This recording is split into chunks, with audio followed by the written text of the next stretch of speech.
All right. Back at it. Another quick trip. Tesla FSD 12.6.4 coming out first turn into the highway. Welcome back. It's been a little bit of time since my last video. So wanted to get out here. We're going through a series of storms here in North Texas. So trying to see if we can catch anything interesting on our drive and report on it there. I think for those that have been tuning in, you are all aware that I am on hardware 3, 12.6.4. We have been for a very long time now, and we'll continue to document our experience. I think there's a lot of individuals out there that are on the fence about FSD, or if they're going to purchase a vehicle, a used vehicle, the debate on should I have a hardware 3 vehicle or a hardware 4 vehicle. Hopefully my videos help to show the capabilities of FSD from a hardware 3 perspective. Obviously, there's some differences and some improvements going from hardware 3 to hardware 4. I don't think anyone would deny that. You would hope to see significant improvements going from hardware 3 to hardware 4. So, that is a factor. But at the same time, if you're looking at the cost and the price, things like that, the mileage of the vehicle, I think all those things take into account.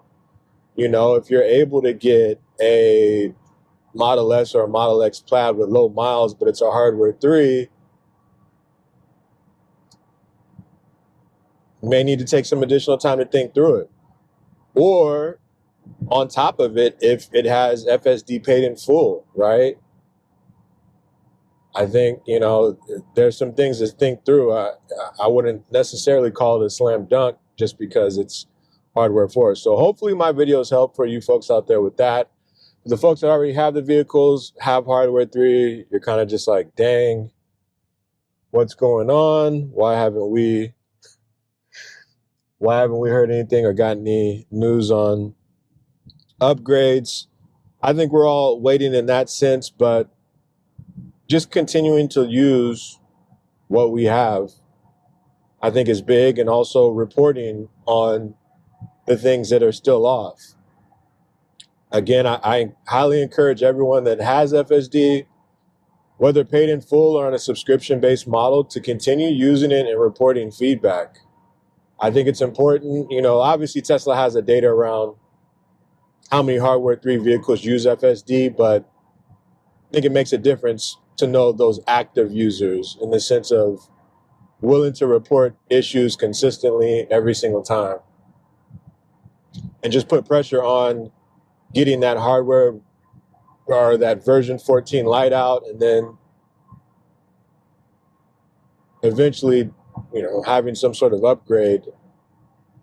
So everyone has a similar experience no matter the year of the vehicle.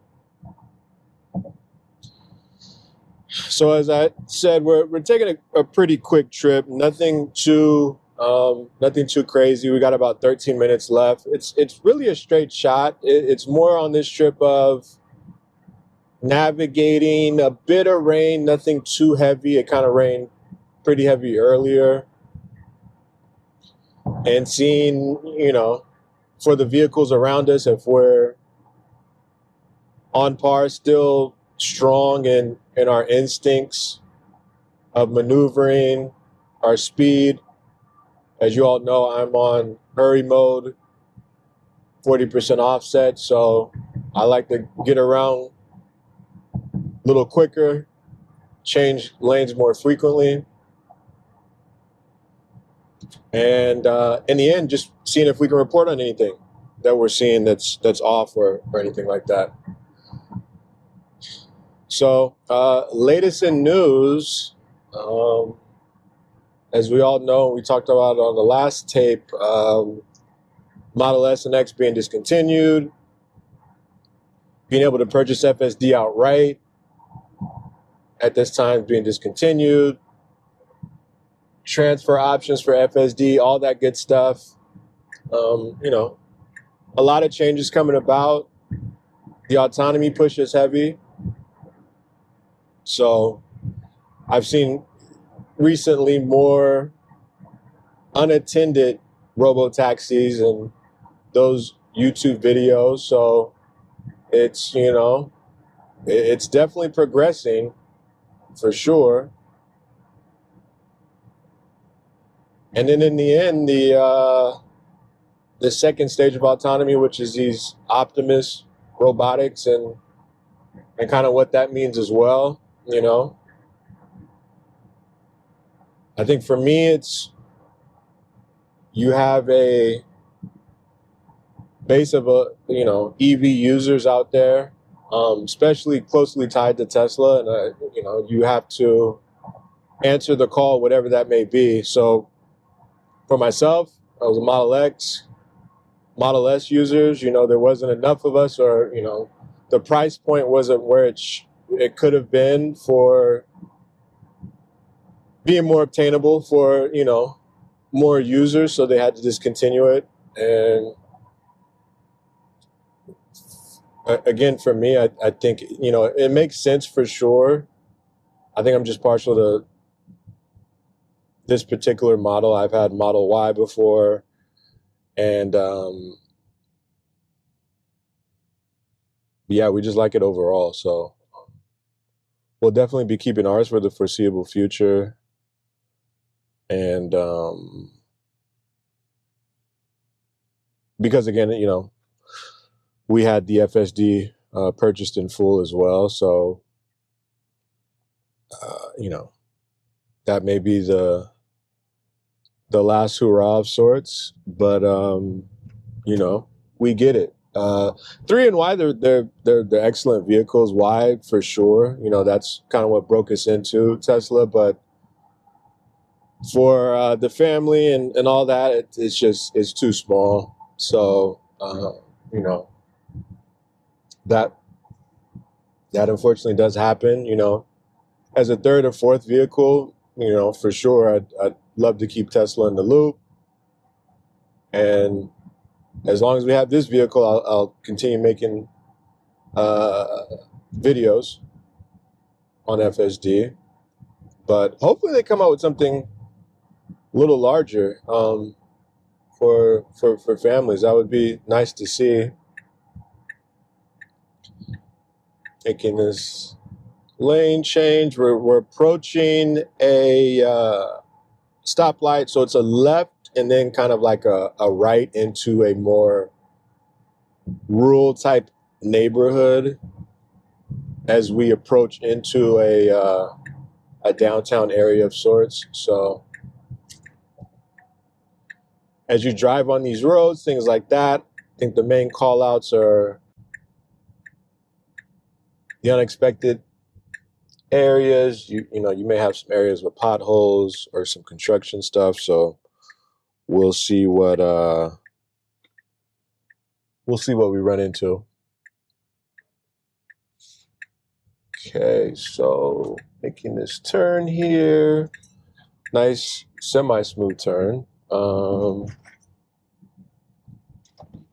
so we paused. That's strange. Now there was a dip in the road, so maybe that was a part of it. It's a pretty bad road out here. Though I have been on this back road before, not necessarily as it rained or post-rain, so I'm not too sure what happened there. That's typically referred to as a sort of a phantom braking incident. So we'll keep an eye out on that. I didn't report that because I felt like we were being more cautious than anything else. So I don't necessarily mind that. But as you can see, I'm always ready to take over when I need to, as this is still supervised. And this is what it's really all about, as I mentioned on several videos, is just starting small in your area, the typical routes that you take, and continuing to use FSD. I know sometimes it's tough as well if you're in a rush, but it's like, hey, leave, try to leave 5-10 minutes early and let it take you where you need to go and see what you learn, and you may be surprised.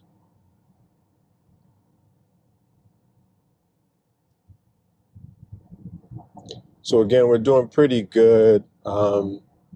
Speed is consistent for the speed limit, doing 40 into 40. And we have this vehicle in front of us, so that may be initially limiting what we do, but still good overall here. I also saw there was an update on the wipers. I bring that up pretty often, when I can catch some rain and do drives. My wiper experience hasn't been really bad at all, but I know for others it's been a pain point. So I did notice that there's some changes to the software with that. And so hopefully that'll provide you all, that are in more raining areas or whatever, with some relief, hopefully.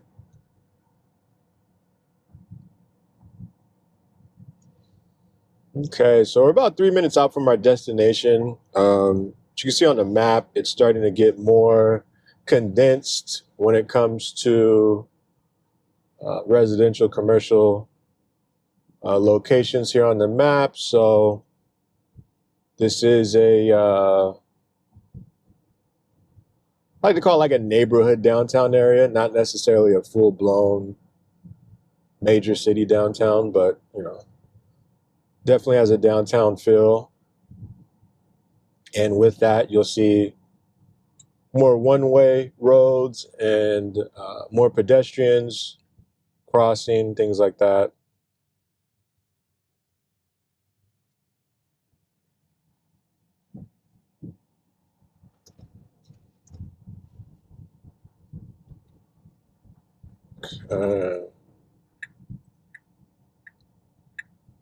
Get into this right lane. We'll see how far we can take it here. The destination's kind of like a smaller spot, so may need to take over at the very end just to get into a spot. But again, this is pretty straightforward. It has been raining. Folks are still out walking around doing their thing. As I'm filming this, this is on a Saturday, so I naturally expect more people that are out and about.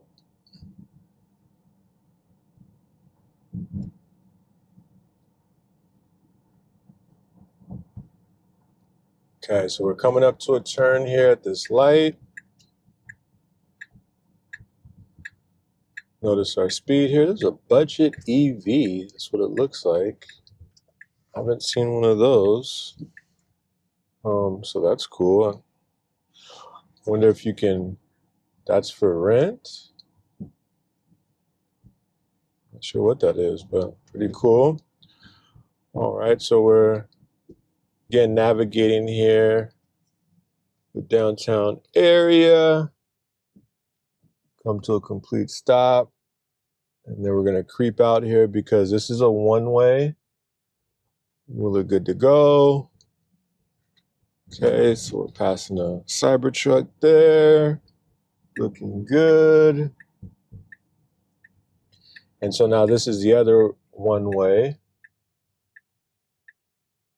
Coming up. Complete stop, creep out. Here we go. Okay, so I'm going to try and get ahead of this vehicle because our destination's coming up here to the right.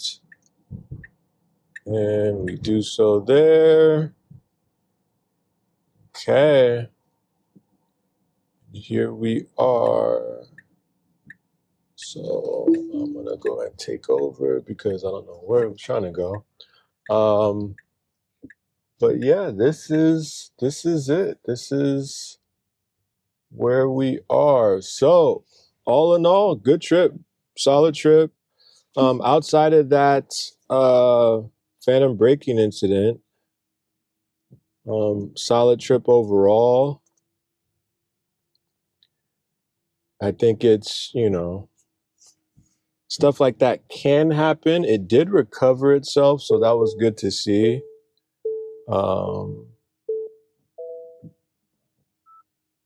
That's something to keep an eye on. In the meantime, if any of you all have any questions, comments, concerns, feel free to reach out, let me know. And until next time, have a good one.